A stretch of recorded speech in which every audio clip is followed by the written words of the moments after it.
안녕하세요. 올해 32살 여자입니다. 결혼을 앞두고 있었는데, 이젠 정말 예비신랑의 내로남불식 효도에 지쳐서 헛된 기대는 그만하려고요. 예비신랑은 저보다 1살 연상이고 중견기업에 다니고 있는 회사원입니다. 저는 시간제 강사를 하면서 운동 가르치면서 돈을 벌고 있어요. 장소를 대여해서 일정의 수수료 형식으로 자리세를 내고 수업을 하는 형식으로 일을 하고 있어요. 제가 이 일을 오래 해오면서 수강생들에게 입소문도 많이 타고 꼭 제가 아니면 안 배우겠다고 하시는 분들도 많아서 제 자랑처럼 들릴 수도 있겠지만 강의료가 조금 비싼 편에 속합니다. 그래서 사실 그렇게 일을 매달려서 하지 않아도 한 달 제가 사는데 지장 없고 취미생활이나 여가생활 다 즐길 수 있을 만큼 벌고 있어요. 제가 마음먹고 일을 더 한다면 웬만한 대기업 다니는 사람들 못지않게 벌 수도 있습니다. 하지만 그렇게까지는 일을 하고 싶지는 않아서 적당한 선에서 워라밸을 찾아 여가를 즐기면서 살고 있고요. 그래서 벌이 자체는 중견급 기업 다니고 있는 예비신랑에 비교하면 제가 조금 낮은 편이기는 합니다. 하지만 제 벌이는 제가 하기에 따라 더 많아지기도 하는 제 직업적인 특성이 있다 보니 벌이에 대해서는 제가 부족하다는 생각을 가져본 적은 한 번도 없어요. 예비신랑도 결혼 이야기하면서 자기 월급이 그래도 평균 이상은 되다 보니 제 체력을 다 소비하면서까지 돈을 벌기보다는 어차피 집안일하고 살림은 누군가 해야 하니 제가 돈을 덜 버는 부분에 대해서 자기는 불만이 없고 이해한다고 했었습니다. 저는 어머니가 일찍 돌아가셨고 그래서 아버지와 제 남동생 이렇게 세 가족이서 살고 있어요. 남자친구는 저랑은 반대로 아버님께서 어렸을 적에 집을 나가시고는 연락이 두절되었다고 했고 홀어머니 밑에서 연년생인 여동생과 둘이 힘들게 자라왔다고 합니다. 다른 점이 있다면 저는 그래도 아버지께서 아직도 현역에 계시기도 하고 어머니가 먼저 떠나시기는 했지만 이후로도 쭉 외가와 연락을 하고 지내면서 사랑 듬뿍 받으며 자라왔어요. 반대로 남자친구는 아버님이 집을 나가시면서 자연스럽게 친가와는 연락이 두절되었다고 합니다. 어머님 혼자서 두 남매를 키우는데 힘이 들었지만 아버지가 집을 나갔으니 어머님의 시댁에서는 어머님을 포함한 남자친구의 가족들은 이제 남이나 다름없다며 도움의 손길을 내밀지 않았다고 합니다. 그런 어려운 상황 속에서도 남자친구 서울에 있는 4년제 대학 보내고 좋은 곳에 취직할 때까지 뒷바라지 해주신 걸 보면 어머님도 참 대단하신 분이라는 생각이 들었어요. 제가 외가에서 사랑을 듬뿍 받으며 자랐다고는 하지만 저희 친가나 외가가 경제적으로 넉넉한 형편도 아니고 당시에 보호가 필요할 만큼 어렸던 저희 때문에 아버지는 종사하시던 직장을 그만두시고 저희를 돌보면서 밤에는 저희를 맡겨놓고 일을 하셔야 했어요. 제가 학교 다녀와서 동생 돌보면서 제 앞가림 정도 할 수 있는 나이가 될 때까지 아버지는 그런 생활을 오래 하셔야 했고 덕분에 아버지는 남들보다 빨리 건강에 문제가 생기셨습니다. 아직 현역으로 일을 하고 계시지만 아버지의 건강 상태로 가질 수 있는 직장이 많지가 않아서 그렇게 여유롭게 벌고 계시진 않았어요. 그러다 보니 집안 분위기상 제가 항상 제 남동생에게 양보를 하면서 자라왔습니다. 어쩔 수 없는 상황 속에서 제가 동생에게 양보하는 건 남자 여자 문제가 아니라 동생의 누나로서 제가 당연히 희생했어야 하는 부분이라 생각했고 그 부분에 대해서 불만이 많지는 않았어요. 물론 저도 처음엔 공부가 하고 싶었지만 집안 형편상 장학금을 비교적 받기 쉬운 운동 쪽으로 고개를 돌려야 했었어요. 그나마 다행인 건 제 남동생이 공부를 워낙에 잘하기도 했고 집안에서도 적어도 제 동생에게만큼은 공부하는데 지장이 없도록 물심양면적으로 지원을 해주셨으니 그건 다행이라고 봐야겠죠. 아무튼 양가 형편이 그렇게 넉넉지 않은 편이다 보니 저나 남자친구나 둘 다 결혼을 하게 되더라도 양가 어른들께 도움은 받고 싶지 않은 마음은 같았습니다. 결혼 이야기 나오면서 가장 크게 고민해야 했던 신혼집 또한 둘이 모아놓은 돈을 합치고 대출을 껴서 형편 닿는 한 가장 적당한 집으로 구해서 시작하기로 했습니다. 남들처럼 신축 아파트 들어가는 건 당연히 꿈도 꾸지 못했고 그냥 어디 적당한 아파트에 전세로 들어가기만 해도 감지덕지라고 생각했습니다. 거기에 사실 저나 예비신랑 두 사람 다 월급을 받고 나서 저는 저희 아버지에게 예비 신랑은 자기 어머니에게 생활비와 용돈을 포함해서 돈을 어느 정도씩 드리고 있던 상황이었습니다. 금액에 있어서는 남자친구가 조금 더 많았지만 큰 차이가 있지는 않았어요. 첫 월급을 받았을 때부터 드리던 걸 결혼했다고 그만 드릴 생각도 없었고 어느 한쪽만 드릴 생각도 없었으니 이 부분에 대해선 자동적으로 남자친구와 합의가 된 상황이라고 봐도 무방한 부분이었지요. 심지어 요즘 경기 침체로 인해서 금리가 엄청나게 올라 있는 상황인데 집값까지 내린다 어쩐다 하는 말이 있는 마당에 비싼 이자를 내면서까지 자가로 집을 구하는 게 맞는 건가 하는 생각이 들었습니다. 무엇보다 금리 때문에 이자가 오른 부분이 가장 타격이 컸어요. 돈을 이중 삼중으로 내게 생겼으니 걱정이 이만저만이 아니었지요. 그런데 하늘이 도왔다고 해야 하나요? 제 외삼촌이 다니던 회사에서 해외 파견 근무를 지원하시게 되면서 온 가족이 같이 따라가기로 하셨습니다. 그래서 덕분에 외삼촌이 살던 집이 빈집이 되게 되었고 원래는 그동안 세를 놓을까 싶었는데 외삼촌이 항상 제가 어려울 때 도움을 크게 주지 못했던 게 마음에 걸렸다고 하시면서 이참에 못해준 거 해준다는 느낌으로 외삼촌이 돌아올 때까지 그 집에서 지낼 수 있게 배려해 주셨어요. 저희가 딱히 더 내야 할 건 관리비 말고는 아무것도 없었고요. 결혼 준비를 하면서 가장 큰 골칫거리였던 주거 문제가 해결되니 10년 묶은 체증이 싹 사라지는 느낌이었습니다. 예비 신랑도 제 덕분에 한숨 돌렸다는 식으로 너무 좋아했어요. 이젠 더 이상 어려운 일도 없으니 결혼 준비가 일사천리로 진행될 거라 믿어 의심치 않았습니다. 예비 신랑이 그 말을 꺼내기 전까지는 말이죠. 여태까지 말씀드린 것만 봐도 아시겠지만 양쪽 다 홀아버지, 홀어머니인 부분도 서로 충분히 이해하고 있는 상황이고 저희가 없는 형편의 결혼을 할지라도 양쪽 어른들께 하던 건 그대로 하는데 아무런 문제가 없었던 사람이거든요. 그런데 예비 신랑이 뜬금없이 제가 아버지한테 돈을 드리고 있다는 걸 가지고 딴지를 걸어왔습니다. 난데없이 저에게 이제 장인어른께 돈 드리는 건 그만하는 게 좋지 않겠냐는 말을 하는데 그때까지만 해도 그 말이 기분이 나쁘게 들렸다기보다는 놀라움이 더 앞섰어요.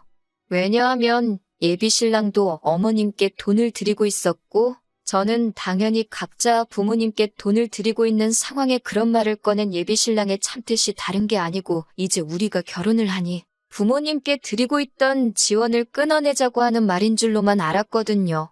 저의 반응에 예비 신랑은 자기 뜻은 그런 게 아니라 말 그대로 장인어른, 즉 저희 아버지에게 드리는 돈은 그만 드리는 게 어떻겠냐고 하는 거예요. 난데없이 그게 무슨 소리냐고 물어보니 저희 아버지는 아직 현역으로 일도 하시고 계신데 굳이 월급도 얼마 안 되는 제가 돈까지 드릴 필요가 있냐고 하는 겁니다. 당장 저희 외삼촌 때문에 집값으로 돈 나갈 일이 없어진 건 좋은 일이지만 반대로 생각하면 외삼촌이 다시 한국에 돌아온다면 그 집을 비워줘야 하는 건데 하루빨리 돈을 모을 생각을 하는 게 더 좋지 않겠냐고 하는 거예요. 그러려면 예비 신랑의 말은 저희 아버지께 지원하고 있던 돈을 끊어내야 한다고 하는 소리였고요. 솔직히 예비 신랑의 말이 전부 다 틀린 건 아니지만 반은 맞고 반은 틀린 소리였습니다. 외삼촌이 돌아오시면 집을 새로 구해야 되는 사실은 맞는 소리이기도 하고 저도 뼈가 저리도록 인지하고 있는 부분이기는 하지만 그렇다고 해서 제가 저희 아버지에게 하고 있던 효도를 그만하라고 강제할 수 없는 소리이기도 하지요. 남자친구가 제게 그런 말을 할 수 있는 전제 조건은 딱 하나밖에 없다는 말인 거예요. 제가 제 아버지에게 생활비를 드리고 있는 게 싫으면 예비 신랑 본인도 자기 어머니에게 드리고 있는 생활비를 끊어내기로 하고 그 후에 저한테도 같은 제안을 해야 한다는 말인 거죠. 그래서 저는 아버지께 드리는 돈은 힘든 와중에도 건강 잃어가며 나를 키워주신 은혜를 갚는 돈이기 때문에 당신이 당신 어머니께 드리는 돈을 중단하고 나에게 똑같은 걸 요구하는 조건이 아닌 이상은 그렇게 할 생각이 없다고 저의 생각을 정확하게 전달해줬습니다. 예비 신랑은 저희 거절에 그래도 장인어른이 계속 일도 하고 계시고 저희 집에는 처남도 있지 않느냐 하고 따져묻기 시작하더군요.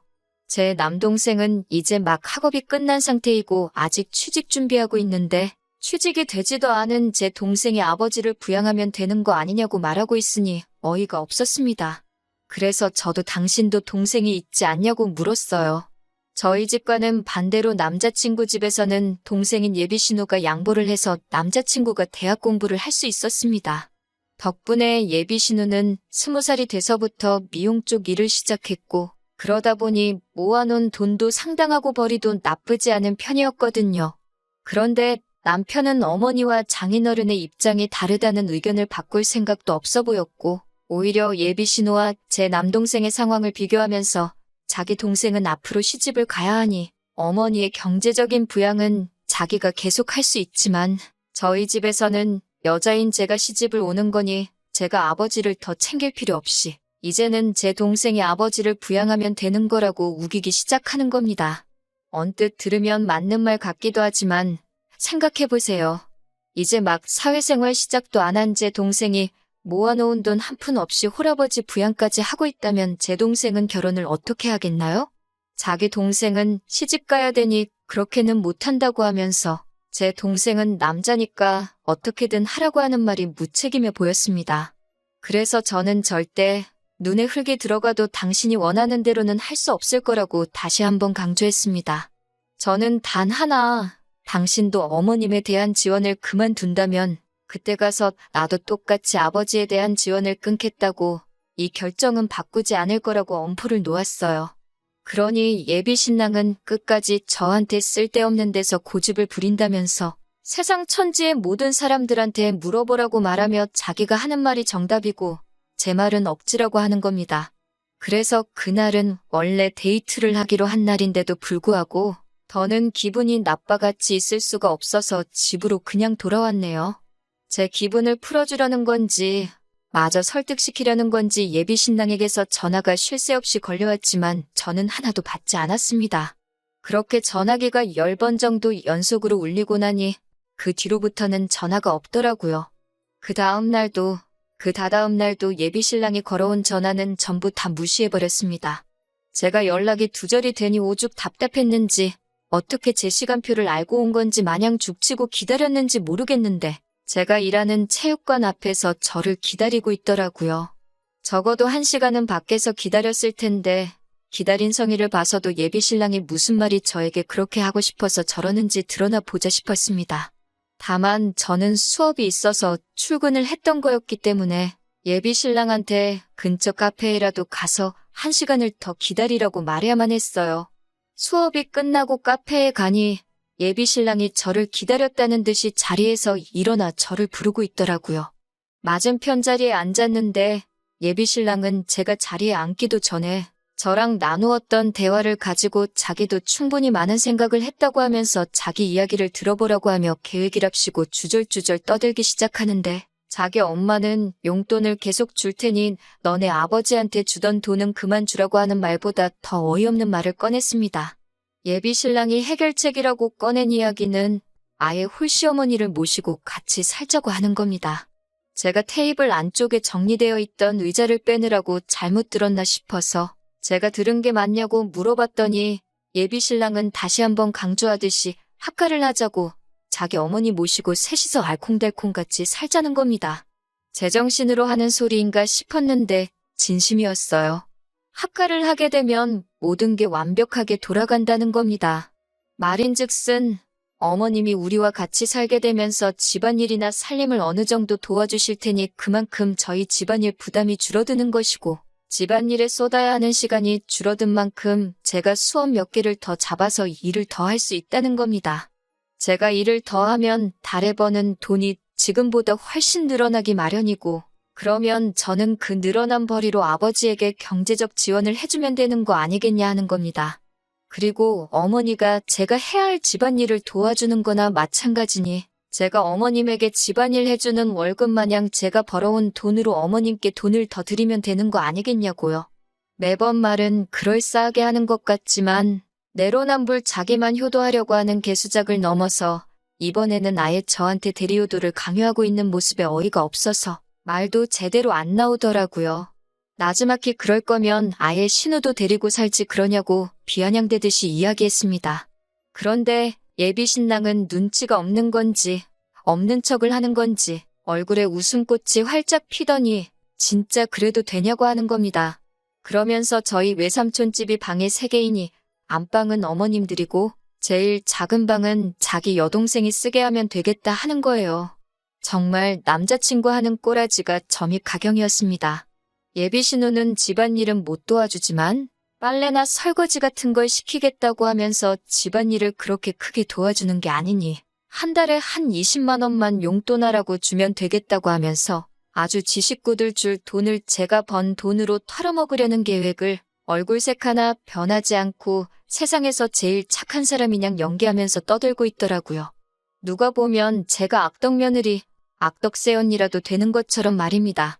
듣자 하니 얼토당토하는 터무니없는 말만 늘어놓길래 오죽하면 제가 속으로 혹시 저 중에 하나만 내가 오케이 하도록 저런 어이없는 말만 주르륵 늘어놓고 있는 건가 하는 생각이 들었어요.